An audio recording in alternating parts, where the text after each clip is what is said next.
Calcutta high court appellate সাইডের যে এখানে কেস ডিটেল দেখবো আমরা কেস নাম্বার দিয়ে। তো আমরা কেস নাম্বার এখানে হচ্ছে 24206 এখানে দেখতে পাচ্ছেন, এবং এই মামলাটা হচ্ছে Payel Bag and others versus the state of West Bengal others. তো এই মামলাটির পরবর্তী শুনানির ডেট এখানে দেখতে পাচ্ছেন 23শে সেপ্টেম্বর 2024 আছে।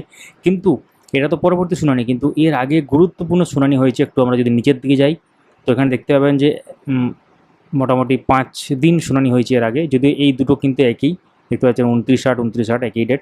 তো আমরা এই প্রত্যেকটি অর্ডার কপি আপনাদের সামনে ওপেন করব এবং সেখানে দেখব এক্সাক্ট ব্যাপারটা কী হয়েছে। তো পরপর আমরা চলে যাই 11/7/2024 কী হয়েছে। তো 11/7/2024 অর্ডার কপি আমরা ওপেন করেছি, দেখতে পাচ্ছেন এখানে যেটা পুরো ডিটেলসটা চলে এসেছে, এবং কি আছে, affidavit of service filed in court today in taken on record. Affidavit যেটা রেকর্ডে নেওয়া হয়েছে। তো পিটিশনার কি, যারা রিক্রুটমেন্ট প্রসেসে 2016 যে রিক্রুটমেন্ট